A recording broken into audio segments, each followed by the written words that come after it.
Hello and welcome to Bladed Game Chats. My name is Alex and I'm here with my two co-hosts, Gabriel and Riley. Hello! Hello, everyone. We're here to offer an honest and thorough discussion of personal experiences playing video games firsthand. This podcast creates a space to appreciate games and converse about their contribution to the gaming industry, culture, and our personal lives. So if you are wondering what a video game is about or wanting a full deep dive conversation, this show helps you make decisions as we review video games and share stories from our gaming adventures. Today, we point our blade to Terraria. Terraria was developed by Relogic and Pipeworks Studio. The consoles that this game is available to play on are Xbox, PlayStation, Nintendo Switch, Steam, and mobile.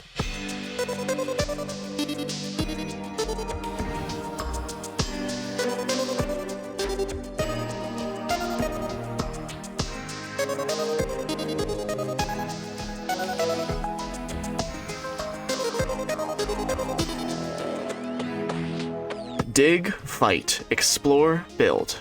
The very world is at your fingertips as you fight for survival, fortune, and glory. Will you delve deep into cavernous expanses in search of treasure and raw materials to craft ever-evolving gear, machinery, and aesthetics? Perhaps you will choose instead to seek out greater foes to test your mettle in combat. Maybe you decide to construct your own city to house the host of mysterious allies you may encounter along your travels. In the world of Terraria, the choice is yours.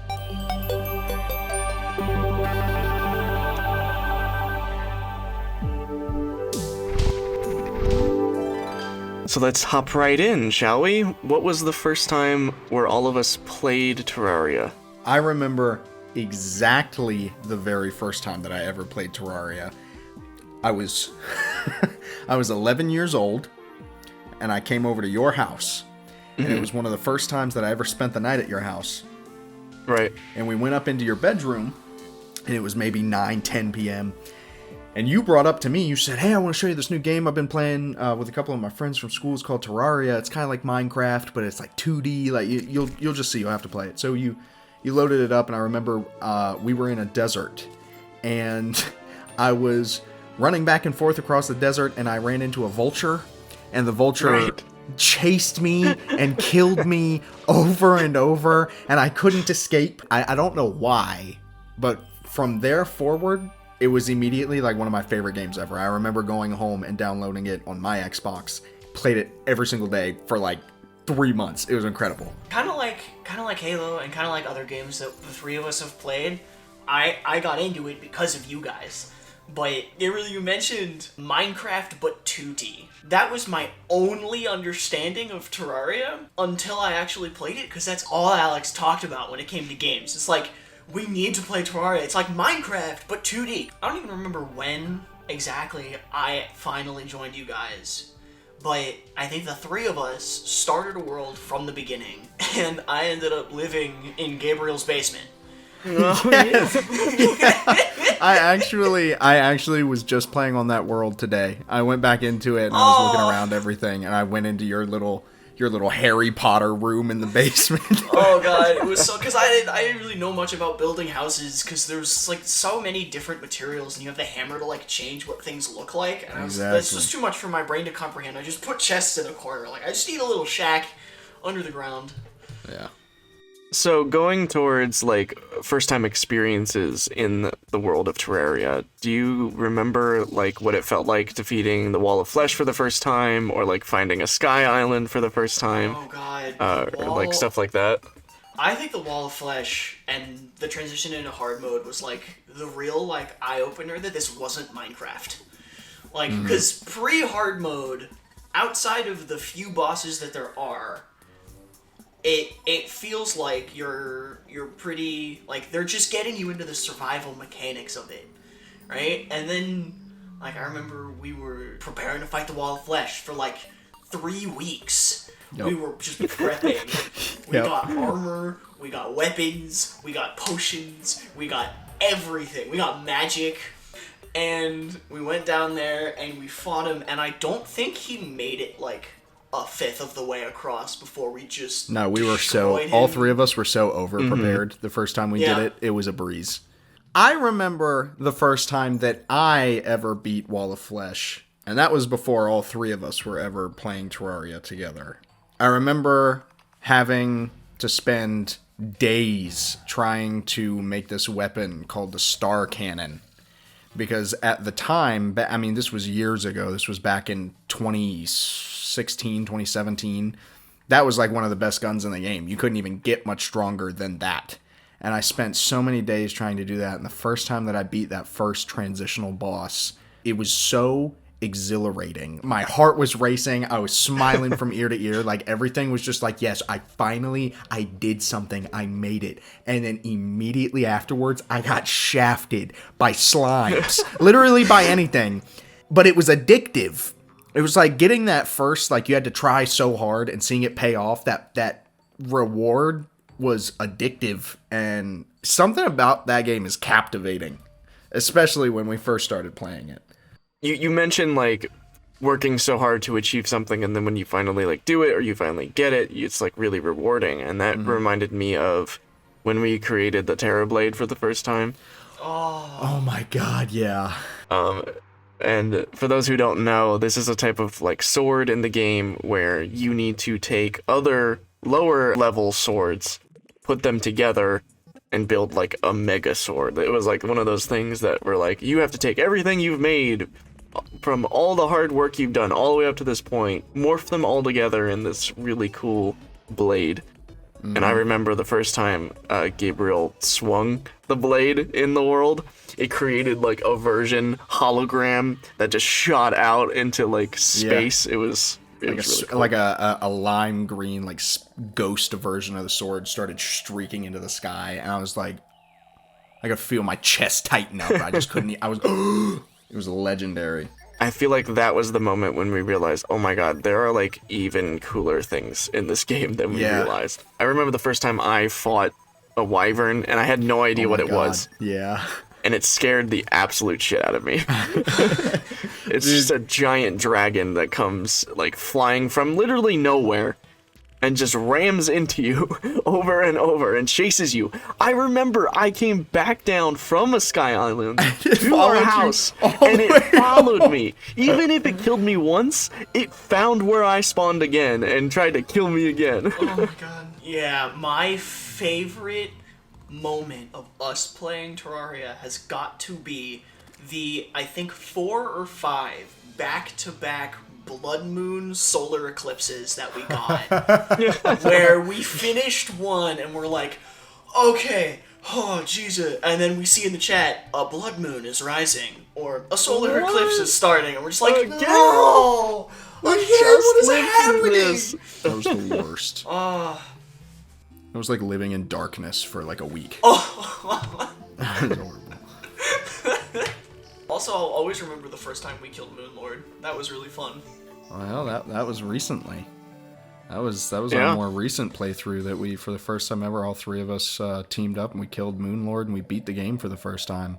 And we got the trophy and we got all the loot from it. That was incredible. Speaking of recent events, I think all of us really honed in on what each of us wanted to create and build for ourselves in terms of character creation, because I tended to not really know what I was wanting to create. I kind of just used things that I thought were cool and tried to make it mix. But in our recent playthrough, I think the summoning build has been something that I have thoroughly enjoyed, just because is it the newest? Am I right when saying that? It's like the newest type of... Summoner is the newest pathway that you can use for a character. It was always, beforehand, it was melee, magic, and ranged, which would be like guns and bows and things. And then they added minions to the game, and people liked them so much and requested so many more of them that they decided to turn it into a whole class system and actually make like minion summoning that's your deal. That enticed me and got me sucked back into the game, and I feel like during our recent playthrough I had the most fun playing summoner class. Since the age of like 12, I've just always gone melee. I love swords and being tanky and having like the highest defense possible. Like I never change, and I want to try different classes, but it's so it's so good. I love It's it. so hard to like duplicate coins and re-roll items over and over until you get the highest defense.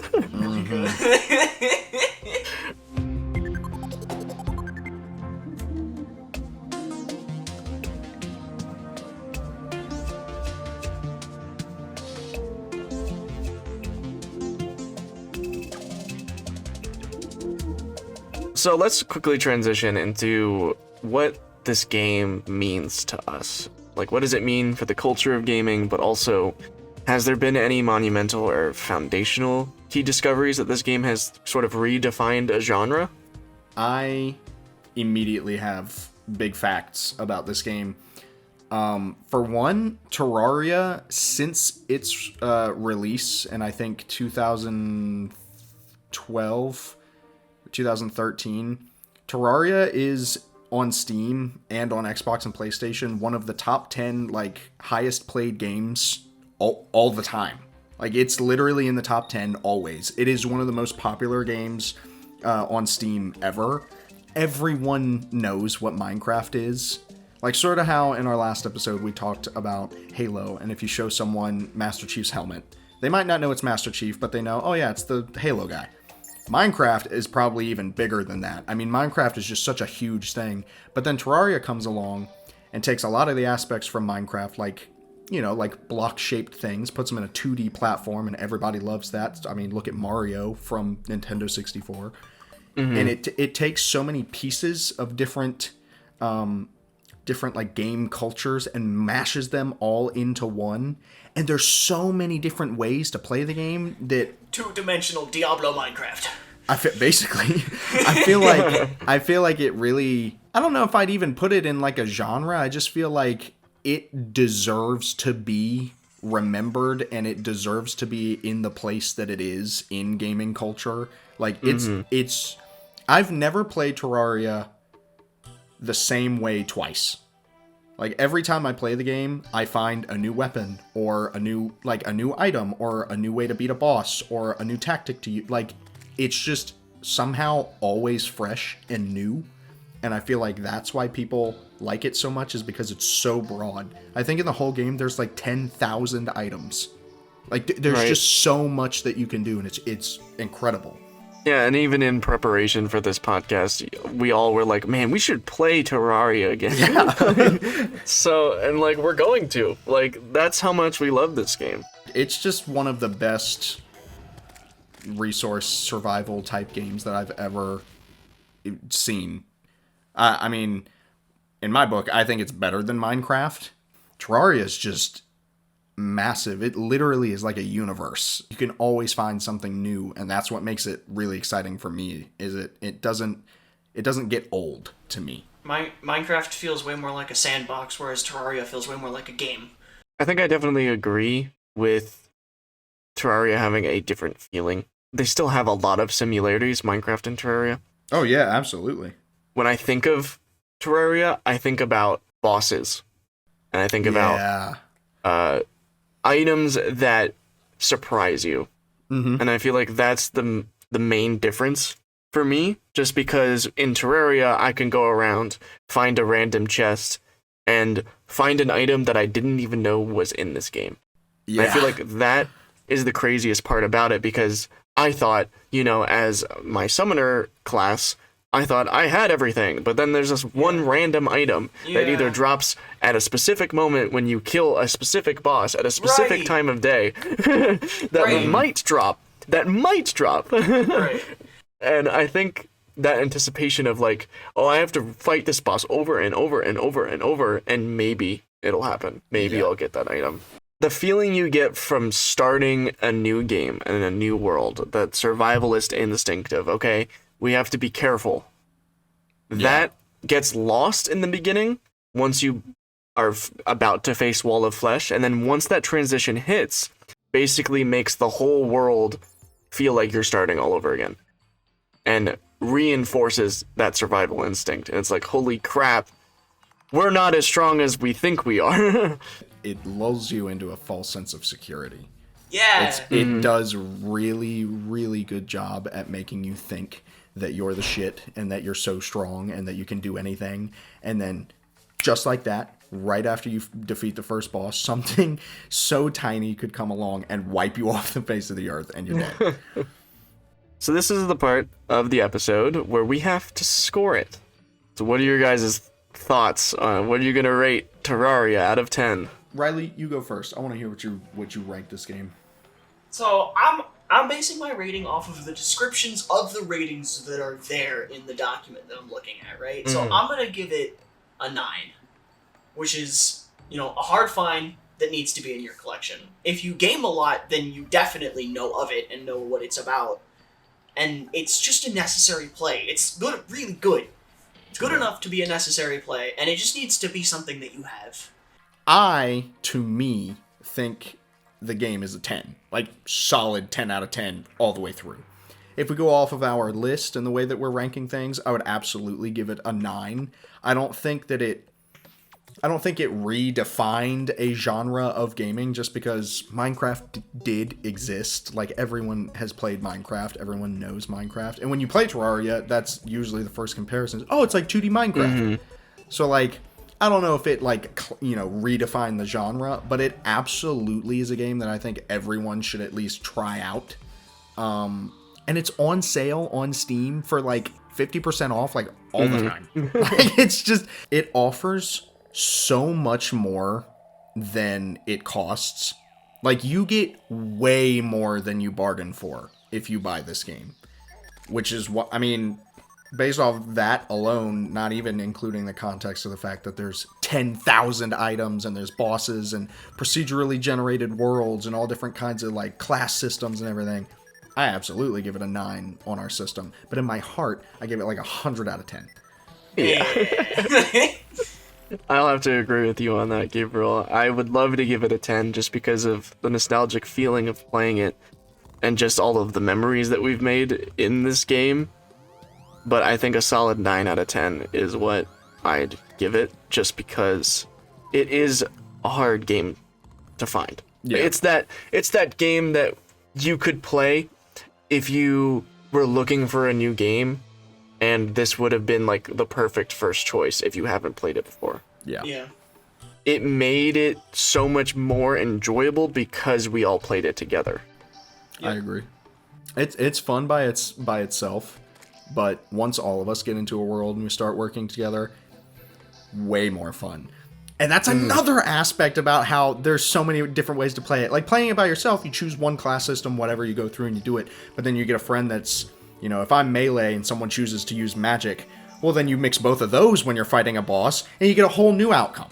With friends, everything that I've said during this entire episode is times a billion. It's so much better when you play with people. So that leaves our rating of Terraria a 9 out of 10. But in our hearts. 9 quadrillion. 9 billion out of 10.